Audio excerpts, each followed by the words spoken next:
Hey guys, I hope you're well. Here's a little day in my life during Ramadan.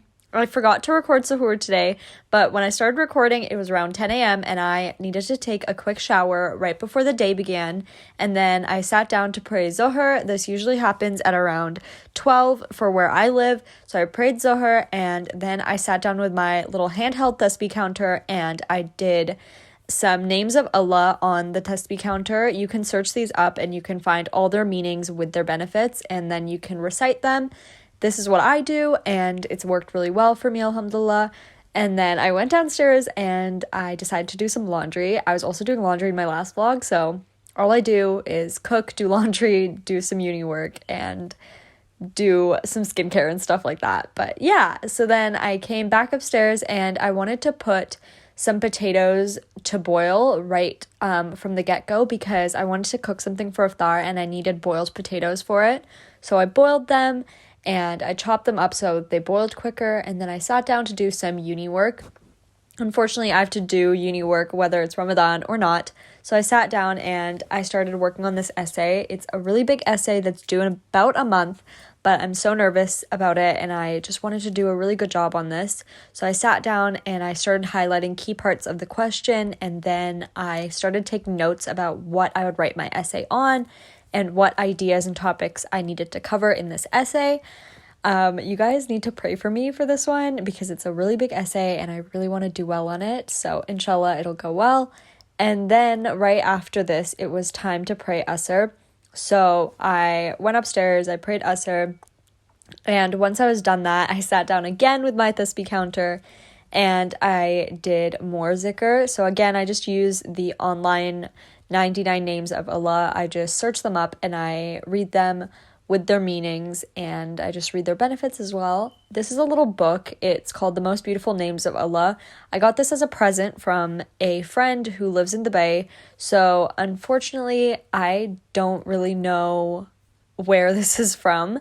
However, it's beautiful and it tells you all the names of Allah with their meanings. Then I went grocery shopping. I usually go like around every 2 weeks, so I needed to go grocery shopping. These were all the things that I bought. I try to make sure everything's as healthy as possible. So you can see I have some vegetables, I have fruit, I have chickpeas, I have yogurt, and just as healthy as possible is usually the goal. However, during Ramadan, the health goals kind of go out the window because I just get super excited about all the dishes that we usually have as a family.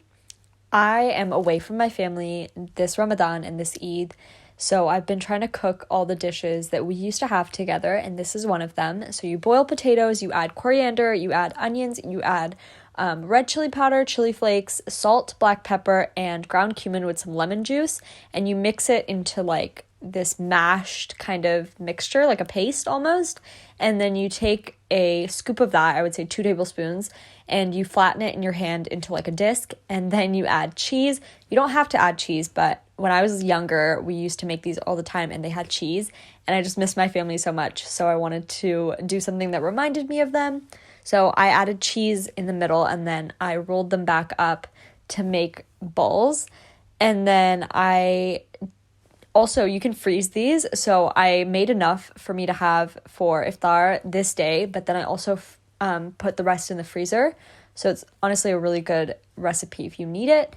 But yeah, it's pretty simple ingredients. You don't have to measure anything. You can kind of just eyeball it like I did, and then you just make them into little balls, and these, you can also put them in the air fryer if you don't want to actually fry them, but I fried them and they were so good, alhamdulillah. I feel like being away from your families during Ramadan, during Eid, is possibly one of the hardest things you could do. I'm usually really independent and I think that I can handle everything alone and I don't need anyone's support or anyone's help.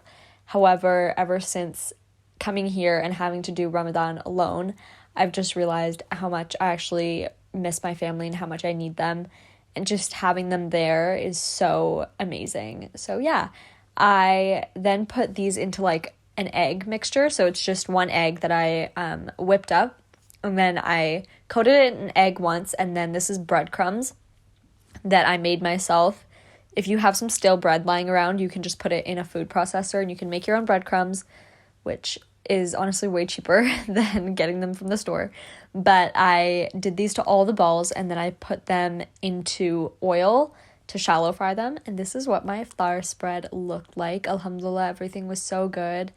And this is me trying to show you the cheese string and the cheese inside that's melted. But this was so good, honestly, alhamdulillah. I'm still thinking about it. And after I cleaned up and it was time to pray, so I prayed Maghrib and then I prayed Isha, and I sat down with my Quran and I did a few different surahs. And that's pretty much it. I hope you enjoyed this video, and if you did, please like it and subscribe. I'll see you in the next one. Bye!